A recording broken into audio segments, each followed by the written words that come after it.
वारी म्हणजे भक्तिरसाचा अखंड स्रोत. विठुनामाचा जाप करत शेकडो मैल चालणारे वारकरी, ना पावसाची फिकीर ना उन्हाची तमा.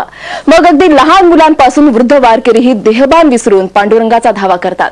वारीचा हाच गाभा जाणून घेण्यासाठी पुण्यातली वरदा वारीवर PhD करते आणि तिच्याशी बातचीत केली आहे आपले प्रतिनिधी माऊली शिवराज यादव यांनी. वरदा, तू वारी या विषयावर PhD करतेस. नेमकी याच विषयावर आपण निवडावा PhD साठी असं तुझ्या मनात कधी आलं?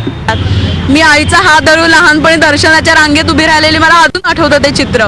आणि तिथे कुठेतरी वारीचा एक संस्कार घडत गेला आणि तिथनं कुठेतरी वाटत गेलं की अरे हे काहीतरी वेगळं आहे. मग मला प्रश्न पडला की अरे एवढी आता नवीन साधनं आहेत कम्युनिकेशनची, आपण वेगवेगळ्या माध्यमातून प्रवास करू शकतो, रेल्वे आहे, बस आहे, पण मग तरी चालत का जायचं?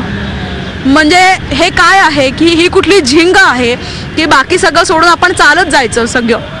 आणि तो एक प्रश्न माझ्या मनात आला. वारी जर आपण म्हटलं तर महाराष्ट्रातली सगळ्यात मोठी यात्रा आहे. एवढी लोक एवढ्या मोठ्या संख्येने, आणि आता आपण 2-4 दिवसापूर्वी बघितलं की चेन्नईतले लोक आली आहेत, त्यांना हिंदी येत नाहीये, इंग्लिश येत नाहीये, पण ते मराठी अभंग गात आहेत. संप्रदायाचं एकत्र येणं हे वारीच्या माध्यमात घडतं. आणि मग वारकरी संप्रदायाची अनेक माध्यमं आहेत, जसं की कीर्तन, भजन, अभंग, भारूड, आणि या माध्यमांचा अभ्यास करावा, कारण या माध्यमातून वारकरी एकमेकांशी वर्षभर जोडलेला राहतो. अनेक वेळा आरोप केला जातो की तरुणांना जे आहे वारी अजिबात कळत नाही, वारीमध्ये अजिबात येत नाहीत, महाराष्ट्राची संस्कृती जी आहे ती पुढे नेण्याचा अजिबात प्रयत्न करत नाहीत. हे तुला कुठे पटतं का?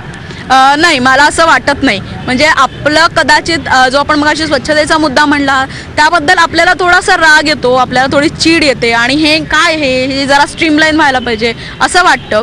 पण एकूण वारकरी संप्रदायाची जी मूल्य आहेत, जो एथॉस आपण म्हणू वारकरी संप्रदायाचा, त्याच्यापासून आपण फारकत घेतली असं मला अजिबात वाटत नाही. तरी सुद्धा काही शाश्वत मूल्य जी आहेत ती आपण आधीच्या पिढीकडून घ्यायचा नक्की प्रयत्न करतोय असं माझं प्रामाणिक मत आहे. धन्यवाद वरदा, तू आमच्याशी बोललीस. तुझ्या पुढच्या वाटचालीसाठी आमच्या शुभेच्छा.